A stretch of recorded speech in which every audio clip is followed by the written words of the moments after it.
Hello friends, आज के class में हम लोग देखने वाले हैं एलिमिनेशन रिएक्शन को और इसके डिटेल में देखेंगे। हम लोगों ने फिजिकल केमिस्ट्री का सेकेंड सेमेस्टर का लिपमान इक्वेशन एंड उसमें इलेक्ट्रोकेमिस्ट्री का हम लोगों ने डिटेली थोड़ा बहुत उसमें कंप्लीट कर लिया है। फ्रेंड्स, अगर आप लोगों ने नहीं देखा होगा उसको तो जा करके देख लें ताकि आप लोग को नोट्स बनाने में इजी हो सके। आज के क्लास में हम लोग देखने वाले हैं एलिमिनेशन रिएक्शन, ये क्या होता है इसके डिटेल में देखेंगे एंड इसके मैकेनिज्म को देखेंगे कि ये किस प्रकार से अपना मैकेनिज्म शो करता है। तो इसको देखते हैं। एलिमिनेशन रिएक्शन क्या होता है? This reaction is which saturated molecule is converted into unsaturated product in the presence of reagent is called elimination reaction. इसमें क्या होता है? एलिमिनेशन रिएक्शन में जो सैचुरेटेड मॉलिक्यूल होता है, सैचुरेटेड मॉलिक्यूल किस में कन्वर्ट होता है? अनसैचुरेटेड प्रोडक्ट में कन्वर्ट होता है। तो क्या होता है, किसके प्रेजेंट में होता है? ये रिएजेंट के प्रेजेंट में होता है। इसी को ही हम लोग क्या कहते हैं? एलिमिनेशन रिएक्शन कहते हैं। आई होप आप लोगों को इसका डेफिनेशन समझ में आ गया होगा। जो सैचुरेटेड मॉलिक्यूल होता है वो रिएजेंट के प्रेजेंट में अनसैचुरेटेड प्रोडक्ट में कन्वर्ट होता है। इसी को ही हम लोग एलिमिनेशन रिएक्शन कहते हैं। अब हम लोग इसके रिएक्शन को देखते हैं। यहाँ पर सैचुरेटेड रिएक्टेंट यहाँ पर दिया गया है AXBY और ये रिएजेंट के प्रेजेंट में इसकी क्या होती है? रिएक्शन होती है। तो यहाँ पर क्या आ जाता है? ये यहाँ पर फ्री होता है तो ये आ करके क्या होता है? A से क्या होता है? A से B इसमें क्या होता है? ऐड हो जाता है। तो ये ट्रिपल बॉन्ड का फॉर्मेशन कर लेता है और X और Y यहाँ पर से लीव कर जाता है। तो यहाँ पर क्या होता है? ये अनसैचुरेटेड रिएक्टेंट होता है ANB। ये क्या होता है? टू टाइप से होता है। जो एलिमिनेशन रिएक्शन है, two types of elimination reaction. अब इसके टाइप्स को देखेंगे तो फर्स्ट होता है अल्फा एलिमिनेशन, सेकंड होता है बीटा एलिमिनेशन। अब हम लोग जानते हैं कि अल्फा एलिमिनेशन किसे कहते हैं? ऐसे एलिमिनेशन जिसमें एक ही कार्बन एटम से दो स्पीसीज एलिमिनेटेड होते हैं, उसी को ही हम लोग अल्फा रिएक्शन कहते हैं। तो अल्फा रिएक्शन में क्या होता है? अल्फा एलिमिनेशन में होता है एक ही कार्बन एटम होता है, उसमें से दो स्पीसीज एलिमिनेटेड होता है, उसे को ही हम लोग अल्फा एलिमिनेशन कहते हैं। एग्जाम्पल के लिए हम लोग इसकी रिएक्शन को देखते हैं। रिएक्शन में क्या होता है? यहाँ पर HO माइनस यहाँ पर लगा होता है, चूंकि हम जानते हैं कि OH में नेगेटिव चार्ज प्रेजेंट होता है। प्लस क्या लेते हैं? क्लोरोफॉर्म लेते हैं CH ट्रिपल बॉन्ड Cl।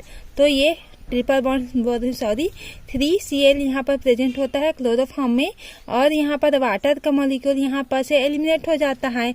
चूंकि यहाँ पर OH है माइनस के फॉर्म में है और H में क्या होता है? पॉजिटिव चार्ज होता है। तो ये वाटर क्या हो जाता है? लीव कर जाता है यहाँ से। तो हम लोग को क्या प्राप्त होता है? यहाँ पर से ट्राइक्लोरो यहाँ पर से हम लोग को प्राप्त हो जाता है, जिसमें से हम लोग एक माइनस Cl, इट मीन्स एक Cl को यहाँ पर से हम लोग लीव कर देंगे तो हम लोग को डाइक्लोरो कार्बन यहाँ पर प्राप्त हो जाता है। इस तरह से आप लोग अच्छे से नोट्स बनाते रहना। फ्रेंड्स, अगर चैनल में नहीं हो तो सब्सक्राइब कर लेना एंड लाइक करना और अपने फ्रेंड्स में शेयर जरूर से करना ताकि उन लोगों का भी हेल्प हो सके, ताकि हिंदी इंग्लिश डिटेल में फ्रेंड्स पूरा MSc का सिलेबस कंप्लीट होने वाला है आपके लिए। तो आप लोग अपने MSc के कंप्लीट होने तक जुड़े रहना और इसी तरह से बने रहना। तब हम लोग देखने वाले हैं बीटा एलिमिनेशन। बीटा एलिमिनेशन क्या होता है? जिसमें टू स्पीसीज एलिमिनेटेड होते हैं, form neighbouring group carbon atom is called beta elimination. यहाँ पर क्या होता था? फर्स्ट में होता था अल्फा एलिमिनेशन में कार्बन एटम जो होता था उसमें दो स्पीसीज एलिमिनेटेड होता था। चूंकि इसमें क्या डिफरेंट है? बीटा एलिमिनेशन में डिफरेंट होता है कि यहाँ पर भी टू स्पीसीज तो एलिमिनेट हो रहा है। यहाँ पर टू स्पीसीज एलिमिनेट हो रहा है। फॉर्म किसके फॉर्म में? अगर नाइगाबरिंग ग्रुप कार्बन एटम होता है यहाँ पर तो इसी को ही हम लोग क्या बोलते हैं? बीटा एलिमिनेशन बोलते हैं। इसके एग्जाम्पल को हम लोग देखते हैं। तो एग्जाम्पल किस प्रकार से होता है? यहाँ पर CH2 होता है, CH2 होता है, CH2 में H यहाँ पर ऐड होता है और CH2 में Cl।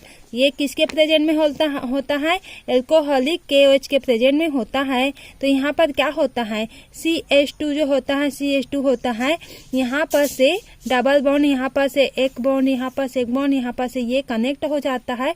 तो ये डबल बॉन्ड एल्किन का फॉर्म कर लेता है और HCl जो होता है वो सिंगल बॉन्ड में HCl यहाँ पर से लीव हो जाता है। इट मीन्स HCl फॉर्म हो जाता है एंड एल्किल बन जाता है। आई होप आप लोग को इतना क्लियरली आप समझ में आ गया होगा। ये बहुत इजी है फ्रेंड्स, लेकिन एग्जाम में आते रहता है। ये मोस्ट एमपी क्वेश्चन में से एक है। Elimination reaction. एलिमिनेशन रिएक्शन है वो 3 types of mechanism. Elimination reaction के जो मैकेनिज्म होते हैं वो 3 टाइप्स के होते हैं। फर्स्ट होता है E1 मैकेनिज्म, सेकेंड होता है E2 मैकेनिज्म और थर्ड होता है E1CB मैकेनिज्म। E1 मैकेनिज्म का फुल फॉर्म होता है यूनिमोलिकुलर एलिमिनेशन रिएक्शन, इसका फुल फॉर्म होता है। जबकि E2 का फुल फॉर्म क्या होता है? डाईमोलिकुलर या बाईमोलिकुलर एलिमिनेशन रिएक्शन। और E1CB का क्या होता है? Elimination unimolecular conjugated base mechanism, ये होता है थर्ड वाला। तो अब हम लोग देखते हैं इसका E1 मैकेनिज्म। E1 मैकेनिज्म किस टाइप से होता है उसको हम लोग देख लेते हैं। ऐसी रिएक्शन जिसमें रेट ऑफ रिएक्शन क्या होता है? कॉन्सेंट्रेट और ऑफ रिएक्शन के डायरेक्टली क्या होता है? प्रोपोर्शनल होता है। इसी को ही हम लोग E1 मैकेनिज्म कहते हैं। इसके एग्जाम्पल को अगर हम लोग देखें तो एग्जाम्पल किस टाइप से होता है, यहाँ पर आप लोग एग्जाम्पल को देख सकते हैं। यहाँ पर CH2 है, H है, CH2 और Cl में कनेक्ट है। तो यहाँ पर क्या होता है? ये एथिल क्लोराइड होता है या एल्किल हाइड्राइड होता है।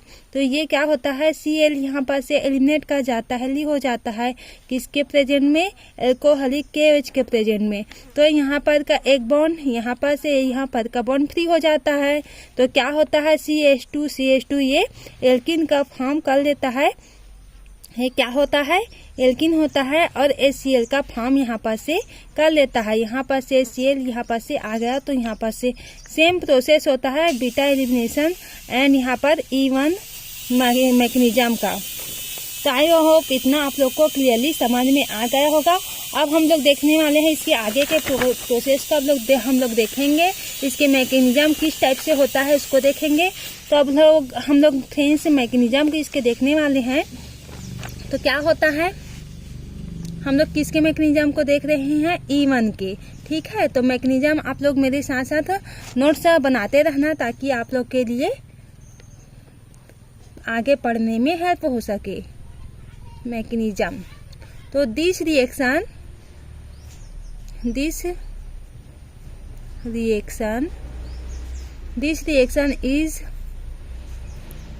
is completed into 2 step. ये क्या होता है? 2 स्टेप में कंप्लीट होता है E1 मैकेनिज्म का। ड्यूरिंग दिस रिएक्शन यहाँ पर क्या होता है? यहाँ पर होता है कार्बन इंटरमीडिएट इज फॉर्म्ड। ये क्या होता है हम लोग का? 2 स्टेप में कंप्लीट होता है और कार्बन इंटरमीडिएट का फॉर्म करता है। तो इसको हम लोग देखते हैं। इसके फर्स्ट स्टेप किस प्रकार से होता है? फर्स्ट स्टेप इसके हम लोग देखें तो किस प्रकार से होता है? CH2 लेते हैं और CH2 और यहाँ पर H, यहाँ पर Cl। अब इसका हम लोग रिएक्शन करवा रहे हैं। तो हम लोग जानते हैं कि फर्स्ट स्टेप होता है स्लो होता है, जो कि रेट डिटरमाइनिंग स्टेप को शो करता है। तो ये रेट डिटरमाइनिंग स्टेप होता है जो कि स्लो होता है। फर्स्ट स्टेप जो होता है वो, तो हम लोग को क्या प्राप्त होता है? CH2 और यहाँ पर H लगा होता है और Cl क्या होता है? यहाँ पर से एलिमिनेट हो जाता है। तो यहाँ पर नेगेटिव चार्ज प्रेजेंट हो जाता है। अगर हम लोग इसके सेकेंड स्टेप को देखते हैं तो सेकेंड स्टेप में क्या होता है इसके, उसको देखते हैं। तो यहाँ पर CH2 और यहाँ पर से H। तो H क्या होता है यहाँ पर से एलिमिनेट हो जाता है और यहाँ पर का बॉन्ड किस में शिफ्ट हो जाता है, इसमें। तो क्या होता है यहाँ पर, ये किसके प्रेजेंट में होता है, OH माइनस के। तो CH2 यहाँ पर का एक बॉन्ड एलिमिनेट हुआ तो यहाँ पर क्या आ जाता है, CH2 डबल बॉन्ड CH2 और क्या हो गया यहाँ पर से OH और H, यहाँ पर से ये वाटर मॉलिक्यूल का फॉर्म हो जाता है। इस प्रकार से हम लोग का क्या बन जाता है, एथीन। ये होता है हम लोग का एथीन बन जाता है। अब हम लोग इसके किसको देखते हैं, हम लोग E2 मैकेनिज्म को देखेंगे, क्योंकि ये फर्स्ट हम लोग E1 मैकेनिज्म को देख लिया। अब सेकेंड हम लोग क्या देखेंगे, E2 मैकेनिज्म को देखेंगे। E2 मैकेनिज्म का क्या होता है फुल फॉर्म, अभी मैंने बताया आप लोगों को, bimolecular elimination, bimolecular elimination mechanism या क्या होता है, रिएक्शन। ठीक है, तो अब हम लोग E2 को हम लोग देखेंगे। तो E2 में क्या होता है, the elimination reaction, the elimination reaction in which rate of reaction is directly क्या होता है, डायरेक्टली प्रोपोर्शनल होता है, किसके, proportional, directly proportional to the kind of कितने reactant species alkyl halide and क्या होता है,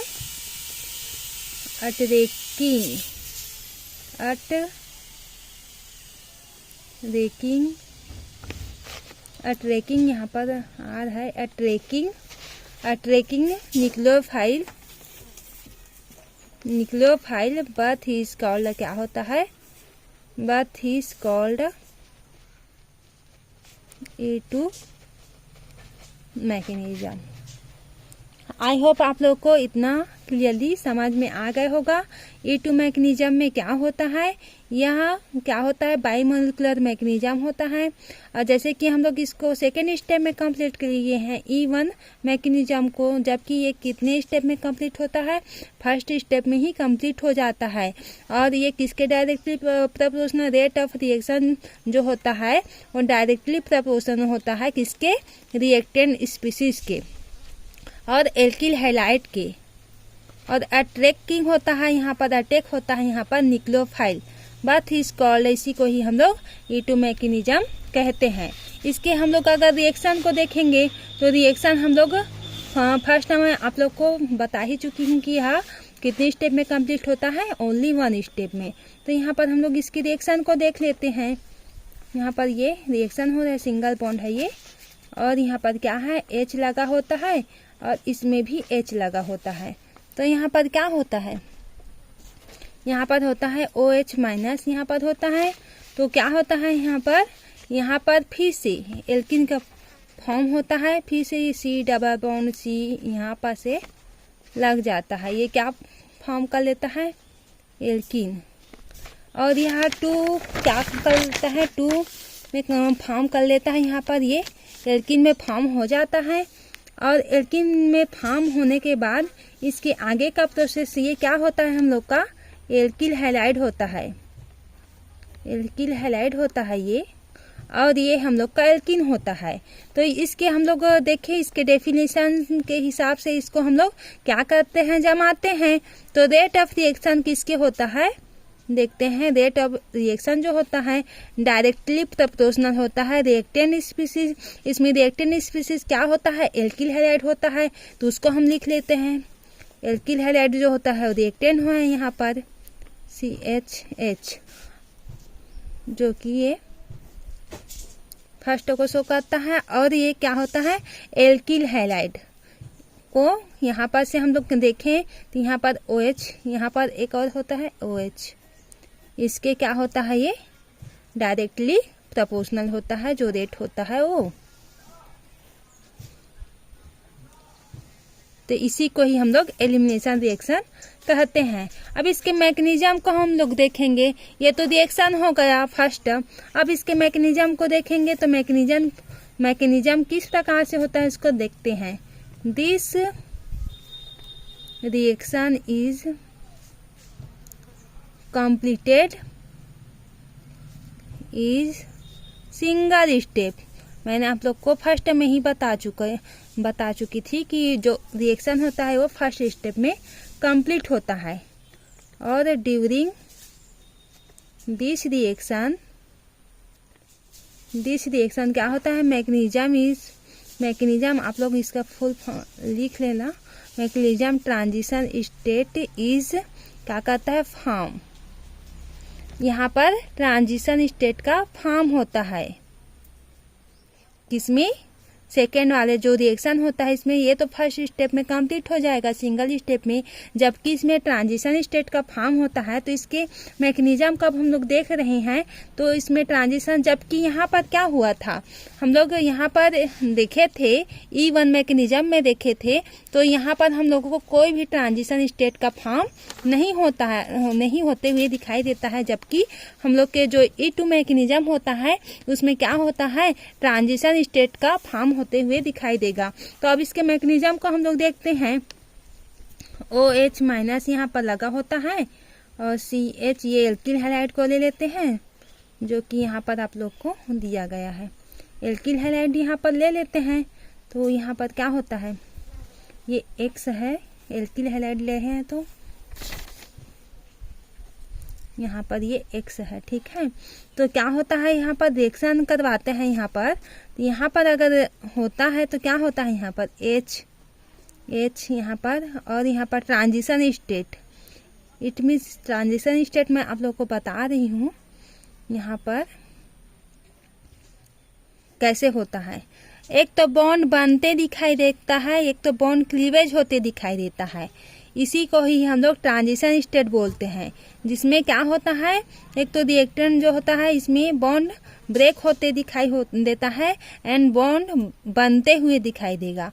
तो इसमें हम लोग ट्रांजिशन स्टेट इसी स्टेप को बोलते हैं, ठीक है। जो रिएक्टेंट एंड प्रोडक्ट के बीच की अवस्था होती है, ट्रांजिशन स्टेट जो होती है वो। तो इसमें क्या होता है, अगर -H2O यहाँ पर करवाते हैं तो यहाँ पर -X यहाँ पर से क्या होता है, ये रिमूव हो जाता है। यहाँ पर आप लोग देख रहे हैं इसमें क्या था, ये बॉन्ड में था, बॉन्ड में अब ये क्या होता है, टूटने लगता है। ना तो ये पूरी तरह से टूटता है, ना तो एड होता है, ये निकलने का स्टेप होता है, ट्रांजिशन स्टेप इसी को हम लोग बोलते हैं। तो यहाँ पर क्या होता है, X होता है यहाँ पर लीव कर जाता है तो क्या बनता है, यहाँ पर बॉन्ड का क्या होता है, एक बॉन्ड ऐड हो रहा है। तो यहाँ पर बॉन्ड कनेक्ट हो रहा है तो ये डबल बॉन्ड का फॉर्म कर लेता है, ये होता है यहाँ पर। और क्या होता है यहाँ पर, ये हम लोग का एल्कीन बन जाता है। यहाँ पर माइनस, यहाँ पर अगर OH यहाँ पर एड है, ठीक है, क्योंकि -H2O के प्रेजेंट में कर रहे हैं -H2O, ये क्या होता है, लीव, इसमें ये भी लीव होता है यहाँ पर से, और ये पूरी तरह से कन्वर्ट होता है एल्कीन में रिएक्शन करके, ठीक है। आई होप आप लोग को इतना क्लियरली समझ में आ गया होगा एंड अच्छे से नोट्स भी बन गए होगा। अब हम लोग तीसरा देखेंगे लास्ट इसके, और फिर अगले वीडियो में हम लोग इसके इफेक्ट को देखेंगे कि यह किस प्रकार से इफेक्ट करता है सबस्ट्रेट पर, प्रोडक्ट पर, रिएक्टेंट पर, उसको हम लोग देखेंगे सेकेंड जो आने वाले वीडियो है इसमें। अब हम लोग इसके देखेंगे E1CB मैकेनिज्म। E1 ये क्या है, E1CB मैकेनिज्म। इसके E1CB अगर मैकेनिज्म को हम लोग देखेंगे तो किस प्रकार से होता है, यह होता है यूनिमोलिकुलर, क्या होता है, मैंने फर्स्ट में ही बताया था आप लोग को इसका full form, unimolecular conjugated base mechanism होता है, ये बेस मैकेनिज्म होता है, ये इसका फुल फॉर्म होता है। अब इसके क्या बोलते हैं, इसके डेफिनेशन देखते हैं तो इसके नाम से ही क्लियर हो रहा है हम लोग को। E1CB mechanism, E1 it means होता है यूनिमोलिकुलर C इट मीन्स होता है कंजुगेटेड और B इट मीन्स होता है बेस मैकेनिज्म होता है। तो इसके अब हम लोग डेफिनेशन को देखते हैं। तो ऐसी रिएक्शन होता है, ये ऐसी रिएक्शन होता है जिसमें क्या होता है, जिसमें रेट ऑफ रिएक्शन क्या होती है, डायरेक्टली प्रोपोर्शनल होता है, डायरेक्टली प्रोपोर्शनल होता है, डायरेक्टली प्रोपोर्शनल होता है किसके, कंजुगेटेड बेस के, क्योंकि हम लोग कंजुगेटेड बेस के मैकेनिज्म को देख रहे हैं। तो डायरेक्टली प्रोपोर्शनल होता है किसके, कंजुगेटेड बेस की, किसके, उसके कॉन्सेंट्रेशन के। ठीक है, आई होप आप लोग को इतना क्लियर इसका डेफिनेशन समझ में आ गए होगा। अब हमको इसको रिवाइज थोड़ा कर लेते हैं कि यूनिमोलिकुलर कंजुगेटेड बेस मैकेनिज्म होता है, यह क्या होता है, ये होता है रेट ऑफ रिएक्शन के डायरेक्टली प्रोपोर्शनल होता है कंजुगेट बेस के कॉन्सेंट्रेशन के। ठीक है, अब इसके हम लोग रिएक्शन को देखते हैं। तो इसका रिएक्शन किस प्रकार से होता है, इसको एल्किल, सब में हम लोग एल्किल हैलाइड ही एग्जाम्पल लिए हैं, तो इसमें भी हम लोग एल्किल हैलाइड के एग्जाम्पल ले लेते हैं, एल्किल हैलाइड। ठीक है, इतना हो गया। तो अब हम लोग इसके देखते हैं, रिएक्शन करवाते हैं, OH माइनस होता है यहाँ पर, तो हमको फिर से एल्किन का फॉर्मेशन होते मिल रहा है यहाँ पर। ठीक है, तो ये इसका हो गया। और ये किसके होता है, इसके रेट ऑफ रिएक्शन होता है डायरेक्टली प्रोपोर्शनल होता है किसके, इसके कंजुगेटेड बेस के कॉन्सेंट्रेशन के, ये होता है। ठीक है, ये होता है रेट होता है। आप लोग इसी तरह से अपने नोट्स अच्छे से क्लियरली बना लेना फ्रेंड्स, ताकि आप लोग को पढ़ने में भी सुविधा हो जाए और आपको लिखने में भी और एग्जाम के समय रिवीजन करने में भी। अब हम लोग देखते हैं इसी का ही, दिस रिएक्शन इज क्या होता है, कंप्लीटेड इनटू 2 स्टेप होता है। जो हम लोग E1CB मैकेनिज्म होता है वो भी 2 स्टेप में कंप्लीट होता है, और E1 मैकेनिज्म होता है वो भी क्या होता है, 2 स्टेप में कंप्लीट होता है। तो during the reaction conjugated base और carbon ion is form as a intermediate. तो यहाँ पर इंटरमीडिएट स्टेट में क्या होता है, कार्बोन आयन का फॉर्म होता है। तो यहाँ पर हम लोग देख सकते हैं, स्टेप फर्स्ट में देखते हैं, यहाँ पर हम लोग फिर से यहाँ पर क्या लिए हैं, ये एल्किल हैलाइड है, ये हम लोग का एल्किल हैलाइड है। तो यहाँ पर OH माइनस जो होता है यहाँ पर से लिए हैं, तो यहाँ पर जो होता है यहाँ पर से क्या कर जाता है, लीव कर जाता है। और ये फास्ट रिएक्शन होता है, फर्स्ट स्टेप होता है फास्ट होता है, जबकि सेकेंड स्टेप होता है वो स्लो होता है। तो यहाँ पर क्या होता है, -H2O, जबकि उसमें क्या होता था, E1 रिएक्शन में फर्स्ट स्टेप स्लो होता था, जबकि सेकेंड स्टेप फास्ट होता था। तो इस तरह से इसका डिफरेंट है। ठीक है, तो ये इसमें -H2O निकल गए यहाँ पर से, तो C में क्या होता है, यहाँ पर ये इस तरह से हम लोग को बन जाता है। ये कैसे बनता है, -H2O को यहाँ पर से लीव कर दिए, तो यहाँ पर क्या होता है, एक लोन पेयर ऑफ इलेक्ट्रॉन यहाँ पर से और CX, इस तरह से हम लोग को कंजुगेटेड बेस का क्या प्राप्त हो जाता है, कार्बन आयन फॉर्म होता है, ये वाला। ठीक है, अब इसके हम लोग सेकेंड स्टेप को देखेंगे, तो सेकेंड स्टेप को इसी को लेंगे। ठीक है, तो यहाँ पर क्या है, लोन पेयर ऑफ इलेक्ट्रॉन, तो यहाँ पर ये जंप कर जाता है, तो ये सिंगल बॉन्ड होता है, वो क्या बन जाता है, डबल बॉन्ड बन जाता है। तो सिंगल बॉन्ड डबल बॉन्ड में, और ये क्या होता है, स्लो स्टेप होता है, सेकेंड स्टेप होता है, स्लो स्टेप होता है, और ये एल्किन का फॉर्म कर लेता है, और ये हम लोग का X क्या हो जाता है, लीव हो जाता है। ठीक है, यहाँ पर लिविंग ग्रुप इसी को बोलते हैं। ठीक है, तो ये इस तरह से आप लोग को E1CB मैकेनिज्म एलिमिनेशन रिएक्शन आज का डिटेल कंप्लीट हो गया। यह मोस्ट MP क्वेश्चन है फ्रेंड्स, आप लोग अच्छे से समझ के पढ़ लेना एंड रिपीट करते रहना, ताकि आप लोग को एग्जाम के समय एकदम इजी से इजी लगते रहे। तो आज का वीडियो यहीं से एंड करते हैं। Thank you.